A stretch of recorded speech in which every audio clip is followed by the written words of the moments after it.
Hello everyone. Today we're doing revolved triangle, not the easiest of poses. So here we're going to show a setup close to the wall so you can really be stable. So go ahead and orient your mat perpendicular to parallel to the wall and step your left leg back with your right leg forward. Okay?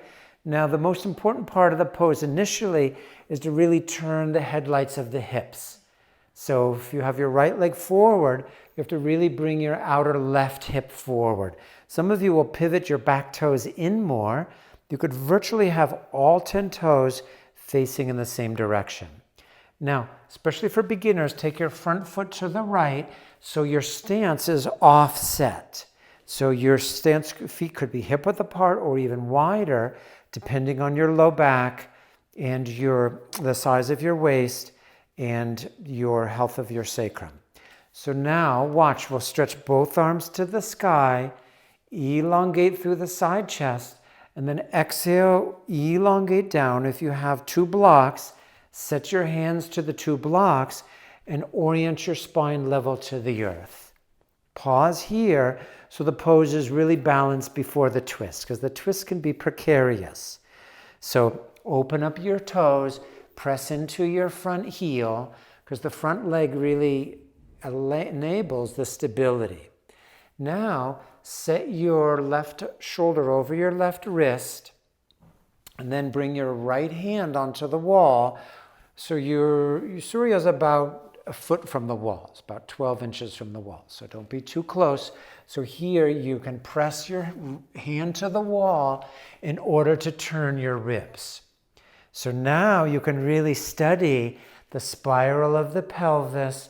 You keep revolving outer hip forward, drawing back in your front leg. You really want to retract your front leg. It can be helpful to bend your front knee and then re-extend your front leg like a slingshot. Don't worry about stretching the upper arm today. We're going to push to the wall and use that as a leverage to turn your chest. Revolve your waist, turn your chest. So from here, once you push the hand to the wall and you've turned your chest, sensing the open of the back rib, lower back rib, then take your time, de-rotate your spine and bring both hands down to the blocks. Pause there, get your balance in your back leg, can be a little teetery. Press your back heel and then watch, slowly rise with your hands to your waist up to center. Okay? Now we need to turn around to do the other side, so you can take the blocks with you as we reverse it, and you'll go left foot forward and right leg back. Okay, so you're reversing the sides here.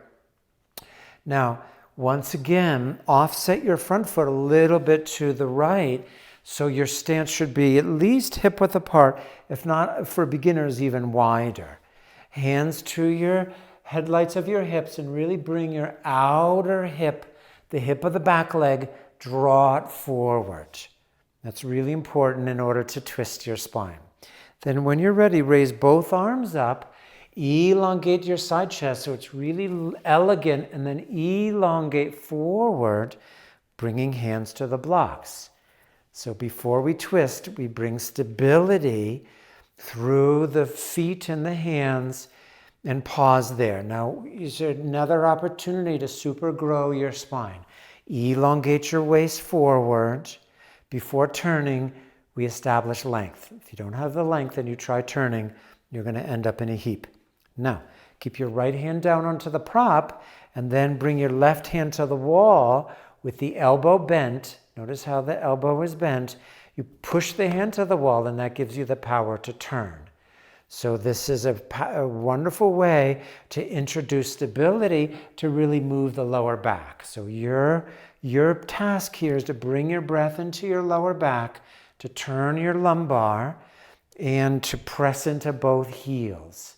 So kind of like an old-fashioned barbershop pull, feel the twist go right through your spine, right out the crown of your head. So press the wall, turn, turn, turn. Now Surya is showing taking her hand closer to the wall. She's hopped over to the block on the outside of the foot. That's more difficult. It demands a little bit more stretch in the outer edge of the waist on the turning side. Okay, so once you've turned, derotate, bring both hands back down. Pause there, establish the length of your side body, and then press your back heel. The back leg will pull you as you rise, come all the way up to center.